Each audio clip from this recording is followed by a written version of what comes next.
She said it would be quick, routine, she called it. But the way she looked at me when I sat down in that narrow room didn't feel routine at all. Dr. Elise Warren, 40-something. Calm voice, steady hands, eyes that saw too much. She moved like someone who didn't need to rush to be noticed. I'd met her only twice before, both times brief. But this time, the air between us felt off balance. Like it had weight. The blinds were half closed. A stripe of afternoon light falling across the edge of her desk. I could hear the faint tick of the wall clock. My knee bounced once, then stilled when she turned her head toward me. "Relax," she said softly, her tone professional, but her mouth hesitated on the word, like she knew I couldn't. I nodded. "Yeah, sure." She smiled a little, not a real smile, more like the memory of one. "That's what everyone says." Her hand brushed mine when she reached for the clipboard. It wasn't deliberate. I don't think it was. But she didn't pull back right away either. Just that single second, skin against skin, and I could swear I heard my own pulse in my ears. She asked about symptoms, sleep, stress, the usual checklist. I answered, though half the time I forgot what she'd asked. My focus kept drifting to the way she tucked a strand of hair behind her ear, the quiet click of her pen, the faint citrus scent from her hands when she leaned close. When she checked my pulse, her fingers pressed against the inside of my wrist, light, precise. "A little fast," she murmured. "Yeah," I said too quickly. "Nerves, I guess." Her gaze lifted. Just for a second, our eyes met. Hers were gray, not cold, but steady, like they'd learned how to hide things. Mine probably gave too much away. "You're young," she said. "You'll be fine." But something in her voice didn't sound like reassurance. It sounded like distance, like she was reminding herself of it as much as me. She stood then, gesturing toward the exam table. "Let's take a look." I followed. The paper cover crinkled under me as I sat down. She rolled her stool closer, the space between us narrowing until I could feel the faint warmth of her breath when she spoke. "Breathe in." I did. Her stethoscope touched my chest. Cold at first, then forgotten as her hand lingered, steadying it. Again. I exhaled too slowly. Her brow lifted slightly, but she didn't comment. The silence between us lengthened, comfortable for a heartbeat, then heavy. "Are you always this quiet?" she asked finally, her voice softer now, curious. "Not usually. So it's me." "Probably," I said, before I could think better of it. A pause. Then she laughed, low and quiet. "Honesty's rare." Her laugh changed something. The air in the room shifted. Less sterile, more alive. She turned back to her desk, jotting something down, but her hand trembled faintly, the pen clicking twice before settling. "Your results look fine," she said, though she hadn't checked them yet. "Good to know," I murmured. She looked up again, that half-smile back on her lips. "Don't sound so relieved. Sometimes fine just means nothing we can fix." Before I could answer, the door handle turned. A nurse's voice calling her name. Elise straightened, the moment breaking like glass between us. "I'll be right back," she said, standing. Her fingers brushed my wrist again, just enough to leave a trace of warmth. Then she was gone. And the room, somehow, felt too quiet. The clock ticked once, twice, and I realized I was still holding my breath. She called it a follow-up. Said she wanted to make sure everything was normal. It had been 2 weeks, and I hadn't stopped thinking about her. Not in any deliberate way, but she kept showing up in odd moments. In the reflection of a bus window, in the pause before sleep. Her voice replayed sometimes, that steady tone that tried to sound like it didn't care. When I stepped into the clinic again, she looked surprised. Not unwelcoming, just like she hadn't expected I'd actually show. "You didn't need to come in so soon," she said, closing the folder in front of her. "I know," I said. "You told me to, though." She blinked, then smiled faintly. "I said if anything felt off." Something did. Her head tilted. "And what was that?" I hesitated. Hard to explain. For a second, she didn't move. Then she stood, motioned toward the same chair as last time. "All right then, let's figure it out." This time, she'd tied her hair back. A few loose strands framed her face. Deliberate or not, I couldn't tell. She wore no jewelry except a thin silver band on her right hand. I noticed because she kept turning it with her thumb when she was thinking. Her questions came out softer now. Less doctor, more person. How's school? Fine. You live nearby? About 20 minutes.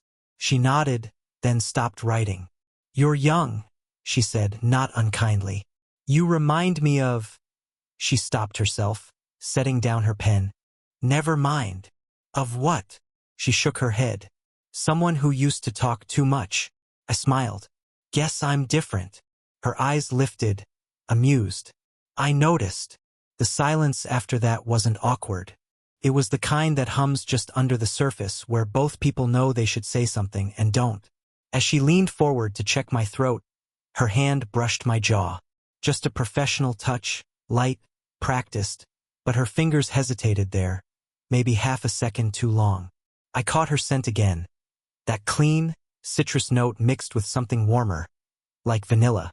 She cleared her throat, stepped back. You're fine, she said quickly. Healthy. Good, I said, even though the word felt thin. She looked toward the window, where sunlight pressed through the blinds in pale stripes across her white coat. People assume doctors have it all figured out, she said suddenly. Truth is, most of us just keep moving. Pretend the quiet doesn't get to us. I didn't know what to say to that, so I just said, yeah. She looked back at me then, eyes tired but open. You're easy to talk to, she murmured. Something in my chest shifted, like a door I hadn't meant to open. She realized what she'd said and smiled quickly. A cover. I mean, you listen well. Maybe that's rare, I said. It is. When the appointment ended, I stood, but she didn't step aside. We were close, too close. Her hand brushed my shoulder as she reached for the door, and she froze for the smallest fraction of a second. Then she stepped back, the motion precise, almost rehearsed. Take care, she said. You too. She nodded, but her eyes stayed on me a heartbeat longer than they should have. And when I left, I could still feel where her hand had been. Not heavy, not obvious. Just there, like a mark no one else could see. It started with a message. A short, polite reminder from her office. Dr. Warren wanted to follow up personally. Please confirm availability. I didn't even think twice before replying yes. This time, her office was dimmer. Late afternoon, rain tapping against the window. She wasn't wearing her coat, just a soft gray sweater, sleeves pushed up. The sight of her like that, not the doctor version, but her, hit me harder than I expected. You didn't have to come, she said, voice low, half smiling like she already knew I would. I didn't mind, I said. Her eyes flicked down to the folder in her hands, then back up. You really shouldn't be here this often. People start to notice things. What kind of things? Her lips pressed together, no answer. She turned to her desk, pretending to read something that wasn't there. The silence grew thick, the kind that fills the air with everything unsaid. I just wanted to check in, she murmured finally. You seemed… She stopped herself, sighed. Never mind. You seem fine now. Doi. Her head lifted. The way she looked at me wasn't professional. It wasn't supposed to be anything at all. But it was. She stood, moved around the desk, and sat on the edge, closer than before. Close enough that I could see the faint lines around her eyes, the softness in them. You shouldn't, I started. I know. Neither of us moved. A knock startled her, sharp, fast. She stepped back so quickly she bumped the chair. Yes? She called, voice too bright. A nurse poked her head in. Dr. Warren, you're 5 o'clock. Reschedule, Elise said, cutting her off. Her tone was calm, but her hands gripped the edge of the desk. I'm running behind. The nurse hesitated, then nodded and left. The click of the door closing echoed louder than it should have. Elise exhaled, rubbing her temples. That was unprofessional. Which part? I asked quietly. She laughed once, soft and self-conscious. Take your pick. Her eyes met mine again. This time she didn't look away. You should leave before this gets harder. It's already hard, I said, before I could stop myself. Her breath caught, just enough for me to notice. She stepped closer. Not all the way, just a half step that erased what little distance was left. My hand moved before I could think, almost touching hers on the desk. Almost. She didn't move back. Her voice dropped, barely a whisper. You have no idea what you're doing. Maybe not, I said, but I know what this is. For a heartbeat, her face softened, the guarded expression gone. Then her phone buzzed on the desk, shattering the moment. She looked down at the screen, then back at me. Her hand hovered between us. Wanting, stopping, wanting again. I can't, she said, but it didn't sound like conviction. It sounded like a line she'd repeated too many times to believe. She took a slow breath. You should go. I didn't move. Neither did she. Outside, thunder rolled, distant, slow. When she finally stepped away, it wasn't far enough to break the pull between us. And as I reached for the door, I heard her whisper. Not to me. Maybe not even out loud. Don't make me want this. Rain again. Harder this time. Steady against the glass. A sound that filled every pause between words. I shouldn't have gone back. She shouldn't have let me in. But there we were, after hours, her office half dark. Both of us pretending it was for something we could explain later. She stood by the window, arms folded. The lamplight caught the curve of her shoulder, the silver ring she kept turning on her finger. You can't keep showing up like this, she said, her voice quieter than the rain. I didn't plan to. Then why are you here? I don't know, I said. You tell me to leave and I can't. That got her. She turned, finally meeting my eyes. You think this is simple, don't you? No, I said. That's why I can't stop thinking about it. She closed her eyes for a second, like she was steadying herself. She stopped. You're too young to understand how this ends. Then tell me, I said, stepping closer. How does it end? She laughed softly, but there was no humor in it. With someone getting hurt. I already am. That did it. The distance between us vanished like it had never been there. She didn't move away this time. Her breath was uneven. You shouldn't say things like that. Why not? Because I might believe you. I reached out, brushing a strand of hair from her face. My fingers grazed her cheek, warm, trembling slightly. She didn't pull away. For a moment, everything else went quiet. Just rain. Her breathing. The faint scent of her skin, clean, faintly floral. Don't, she whispered. But her voice broke halfway through. I did anyway. My hand rested at the side of her neck, thumb brushing against her pulse. Her eyes closed, her lips parted, just a breath away from mine. Then she stepped back, too fast, like she'd been burned. This isn't you, she said, her tone sharp but her hands shaking. You don't know me. I know enough, she said. Enough to know this would ruin us both. I laughed under my breath. You say that like it's already not too late. Something flickered in her eyes. Fear, anger, something rawer. She turned, pressing her hands flat against the desk. You have no idea what I've already risked. Then why let me in? I asked. Her silence said everything. When she faced me again, her expression had changed. No longer guarded, no longer composed. Just tired, honest, wanting. I told myself it was just attention, she said. Just loneliness. Was it? Her eyes lifted, holding mine. No, she took a slow step forward, then another, until the space between us was nothing. Her hand found the side of my jaw, steady but trembling. This can't happen, she whispered. I know. Neither of us moved. The air felt charged, heavy, like the next breath would break something open. Her thumb brushed my lip, light, uncertain. And just as I leaned in, the sound of footsteps echoed down the hall. She froze. Her hand dropped. The doorknob rattled once. A voice calling her name. Elise looked at me, wide-eyed, breathless. Don't say anything, she mouthed. And then the door began to open. The door had barely shut before she sagged against it, exhaling hard. "Who was that?" I asked. Her voice came out strained. "Head of the department."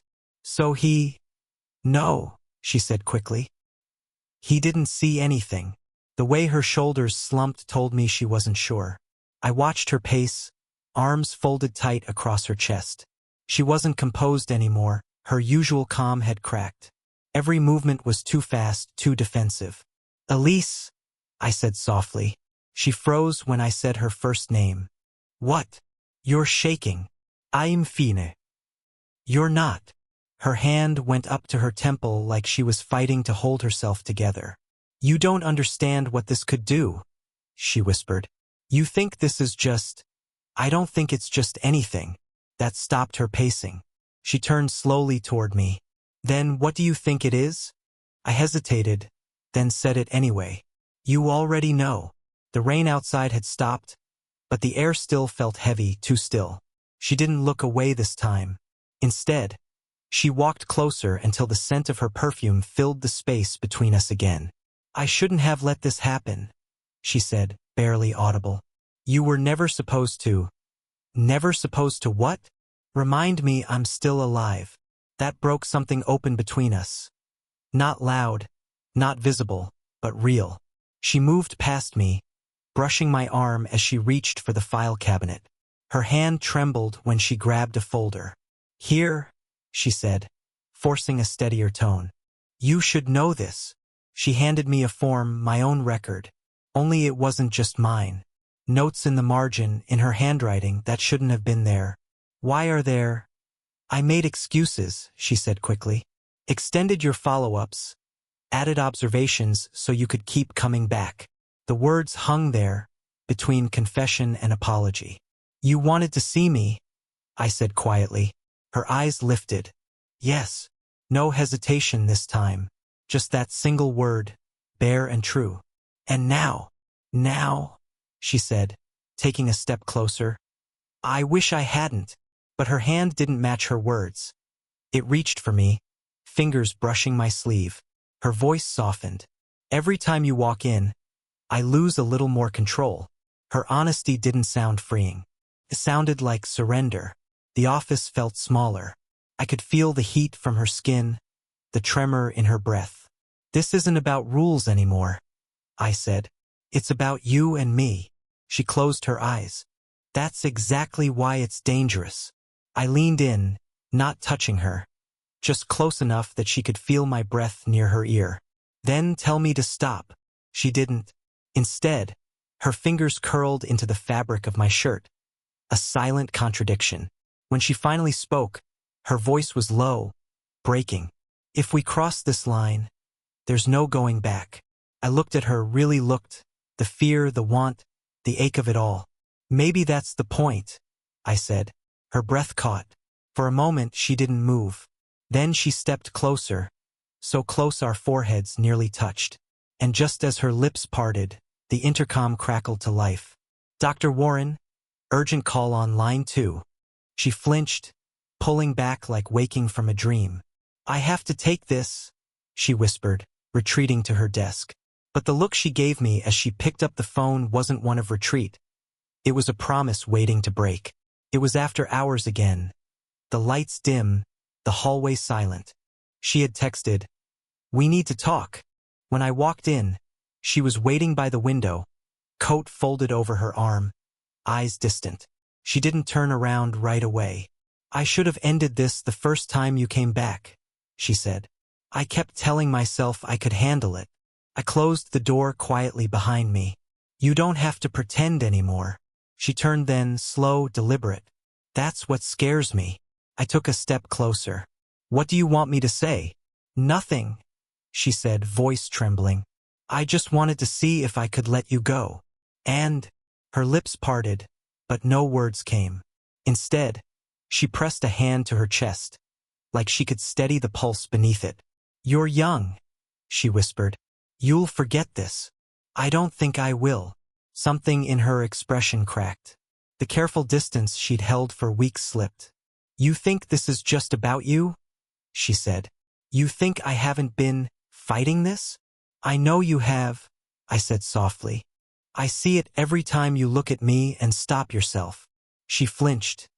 Not from the words, but from how true they sounded.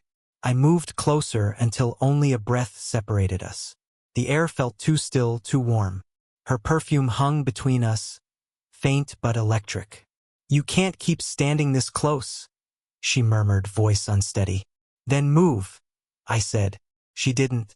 Her hand lifted, hesitant, then sure, and touched the side of my face.